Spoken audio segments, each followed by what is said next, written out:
में एक निगेटिव और थी कि जो बच्चे और माँ की नाड़ी होती है वेसल, ठीक है, ये दो बनी है और एक नहीं बनी है, तो आप बच्चे का अबॉर्शन करवा दीजिए। तब फिर उसके बाद मैं सुरभि मैम के पास गया, उनसे मेरी बात हुई तो उन्होंने कहा अगर ऐसी रिपोर्ट आती है तो बच्चा या तो अपाहिज पैदा होगा या मेंटली डिस्टर्ब होगा।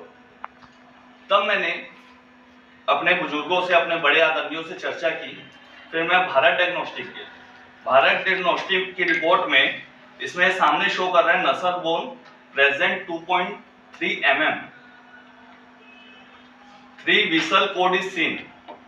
जो भारत डायग्नोस्टिक के में 2 शो कर रही है, यहाँ पूरी 3 की 3 शो कर रही है। मैडम से मैंने चर्चा की तो मैम ने कहा कि बच्चा एकदम सुरक्षित है।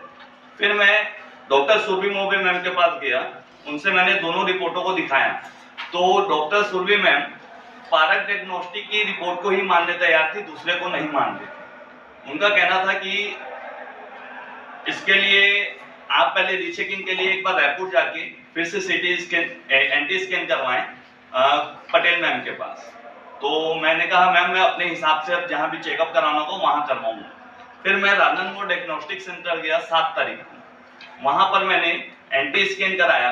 एंटी स्कैन की रिपोर्ट इसमें भी टोटल नॉर्मल आई, नसल बोन इसमें बनी है और तीनों नाड़ियां जो कि भारत डायग्नोस्टिक की रिपोर्ट में नहीं बनी थी वो तीनों इसमें शो कर रही है।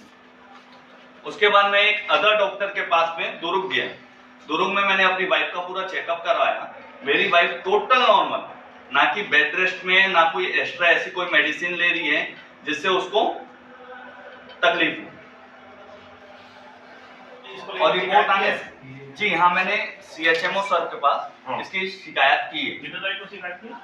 मैंने कल इसकी शिकायत की है और आप सभी आदरणीय बड़े भाइयों के पास में इसलिए मैंने प्रेस कॉन्फ्रेंस की कि आज जो लूटपाट का कारोबार चल रहा है, जैसे डॉक्टर जहां बोल दें कि फलाने डायग्नोस्टिक सेंटर में जाके ही आपको चेकअप करवाना है, ठीक है, और आपको वहीं करवाना पड़ेगा, और ये सब रिपोर्ट जो पॉजिटिव आई है इसकी उनके सामने कोई वैल्यू नहीं। अगर कोई डॉक्टर बोल दिया आपको RDC में जाना है तो आपको RDC में ही जाना पड़ेगा। सर मेरे पास पैसे थे तो मैं 3 चेकअप करवा लिए, लेकिन जिसके पास पैसे ना हो वो एक चेकअप भी नहीं करवा पाता। मेरी किसी भी रिपोर्ट को मान्य नहीं किया, वो मानने तैयार नहीं है। इसको लेके कोर्ट में चैलेंज करोगे क्या? जी बिल्कुल करेंगे। अगर CHMO सर के यहाँ से अगर कहीं कुछ नहीं उठता है तो हम बिल्कुल फेस करेंगे उसको, भले इसमें 2 साल लगे हमें, 5 साल लगे, हम पीछे नहीं हटेंगे। आपको जांच के समय उन्होंने कहा था इसमें डायग्नोस्टिक में जांच कराओ। जी बिल्कुल। उसके बाद में आप दूसरी जगह जैसे जांच कराने गए जी, तो उसका सुझाव किसने दिया कि इस जगह जाना चाहिए? जैसे कि मैंने अपने बड़े भैया से, पापा जी से, और जैसे मेरा एक फ्रेंड है जो बिलासपुर में डायग्नोस्टिक सेंटर में ही है, उनसे भी मैंने चर्चा की। तो उनसे सबसे पहले मैंने ये पूछा कि जैसे मैंने आज सोनोग्राफी करवाई है, क्या मैं आज ही और करवा सकता हूँ कि नहीं? तो उन्होंने कहा हाँ ये बिल्कुल करवा सकते हो, क्योंकि ये एंटी स्कैन है, इसमें बच्चों को कोई परेशानी नहीं आएगी, ये आप करवा सकते हैं। कहना चाहूंगा इसमें या तो पारस की रिपोर्ट खराब है या तो भारत और RDC की, क्योंकि इसमें देखिए 2 का क्लियर आ रहा है कि नॉर्मल है, एक का आ रहा है कि नहीं, लेकिन कहीं ना कहीं तो गलत है। और डॉक्टर एकदम पर्टिकुलर एक ही के ऊपर भेज देते कि इनके ऊपर ही आपको करना है, बाकी दूसरा नहीं। और उनकी अगर हम दवा ले लें तो हमारा जिसको आज बताते हैं कि बच्चे को यानी गर्भ ये करवाना वो अपराध है, लेकिन इन लोग तो जानबूझ के करवा रहे हैं ना, जिसकी हमें कोई आइडिया नहीं रहती। डॉक्टर ने जो बोला हम वही कर रहे हैं। आज हम डॉक्टर के ऊपर विश्वास कर रहे हैं और डॉक्टर ही ऐसी करेंगे या डायग्नोस्टिक सेंटर ही ऐसी करेंगे तो हम किनके पास जाएंगे? या तो हमारे सरकारी मेडिकल फील्ड अच्छे से सुधरे ताकि वहां लोग जाके करवाएं, लेकिन यहाँ कोई ना कोई तो गलत है तीनों में, या तो सभी वैसी हैं या तो इनमें दोनों में से एक गलत है, तो खुद एक दूसरे के ऊपर ये कर रहे हैं, क्योंकि 2 की रिपोर्ट नॉर्मल है, एक की नॉर्मल नहीं है, दोनों में से कोई ना कोई तो गलत है। ये क्या होता है कि जैसे मैंने उनको बताया सर मेरा पहला बच्चा है, तो क्या मैं कैमरे में सीन कर सकता हूँ? तो बोले ठीक है, लास्ट में हम आपको बुला के सीन करवाएंगे। तो मुझे उन्होंने दिखाया ये बच्चे का ऐसा हाथ पैर है, ये बच्चा है आपका, ऐसे पेट में ऐसे घूमता है ये। तो मैंने कहा सर ये स्वस्थ है? तो बोले हाँ, अंदर बोले स्वस्थ है। और जैसे ही मैं रूम से उनके कैबिन से बाहर निकला तो वो मेरे को एक पर्सनली रूम में ले जाके उन्होंने मेरे को वहीं पर पूरी रिपोर्ट आने से पहले ही उन्होंने हर चीज बता दिया कि आपके बच्चे का नाक नहीं बना है, नाड़ी नहीं बनी है।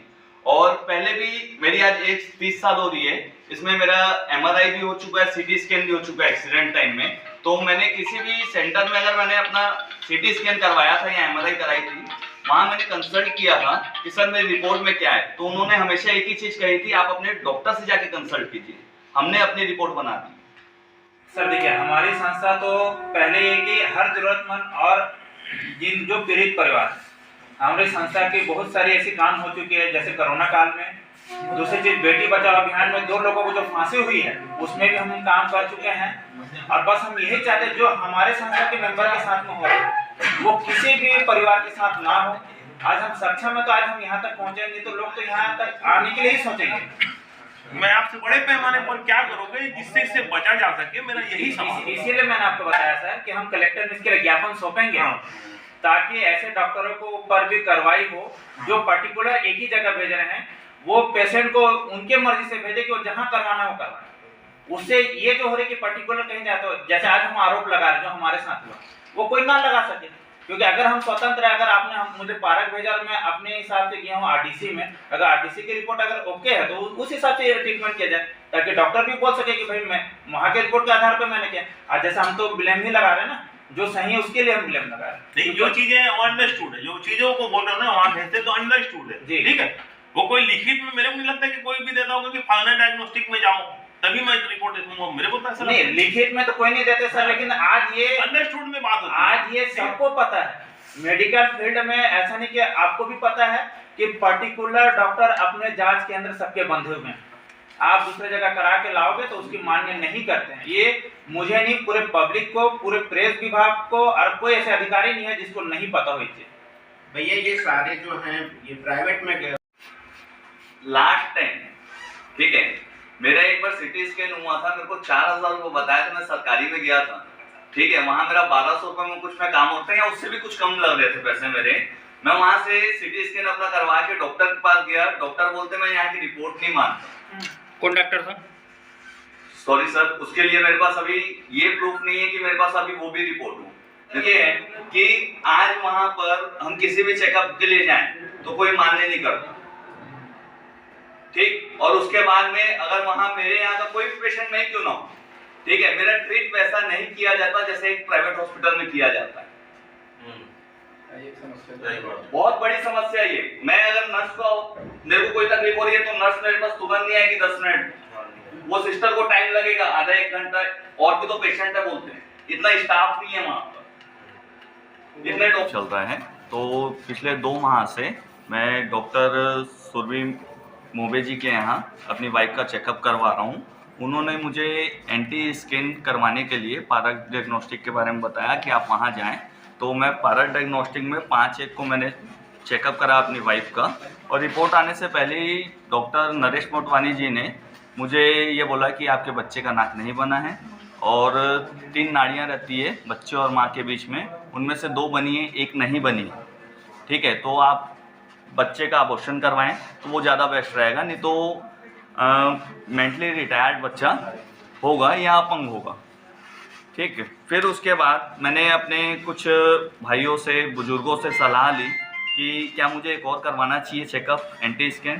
तो एक डायग्नोस्टिक सेंटर के डॉक्टर से भी बात की थी मैंने, तो उन्होंने कहा हाँ बिल्कुल आप ये चेकअप करवा सकते हैं। तो मैंने भारत डायग्नोस्टिक में चेकअप कराया, रिपोर्ट टोटल नॉर्मल आई, जो उसमें कमी थी इसमें कोई कमी नहीं आई। फिर उसके बाद में ये रिपोर्ट को और पारस डायग्नोस्टिक की रिपोर्ट को मैंने डॉक्टर सुरभि मैम को दिखाया, तो उन्होंने पारस डायग्नोस्टिक की रिपोर्ट को ही माने रहा, बोले मैं ये रिपोर्ट को नहीं मानूंगी। तो मैंने थर्ड ऑप्शन में राजनांदगांव डायग्नोस्टिक सेंटर में फिर से एंटी स्कैन का चेकअप कराया, मैडम से चर्चा भी हुई, तो दोनों रिपोर्ट मेरी पॉजिटिव आई, पारस डायग्नोस्टिक की ही गलत आई। और मैंने CHMO सर को कंप्लेन की है, ये कंप्लेन लेटर हो गया कि पारस डायग्नोस्टिक के ऊपर कार्रवाई होनी चाहिए और पारस डायग्नोस्टिक बंद होना चाहिए, क्योंकि ऐसा ही अगर हाल रहा तो कई बच्चों की जान जा सकती है और कई गलत चेकअप हो सकते हैं और डॉक्टर नरेश मटवानी का लाइसेंस कैंसिल होना चाहिए। आगे आप क्या कार्रवाई करवाएंगे? आगे अगर राजनांदगांव जिले से CHMO सर के यहाँ से अगर कोई कार्रवाई नहीं होती है, कुछ अच्छी जांच नहीं होगी, तो हम कलेक्टर साहब के पास जाएंगे, हमें कोर्ट जाना पड़ेगा, हम कोर्ट भी जाएंगे। आपका नाम और पद? मेरा नाम राजा सिंह, मैं ग्राम मनकी से जीवन दान सेवा संस्था उपाध्यक्ष। ली गई, आगे अगर ठोस कदम प्रशासन द्वारा नहीं उठाया गया तो आप लोग क्या करेंगे? जी, आगे हम हर वो संभव प्रयास करेंगे जिससे किसी के साथ ऐसी गलत रिपोर्ट ना बने और किसी के जान जोखिम में ना डाले। इसके लिए हम हर वो संभव प्रयास करेंगे लोगों को बचाने की, जो आज हमारे साथ हो रहा है वो किसी के साथ ना हो। आपका नाम? महेंद्र लाल जंगीर, प्रदेश अध्यक्ष जीवन दान सेवा।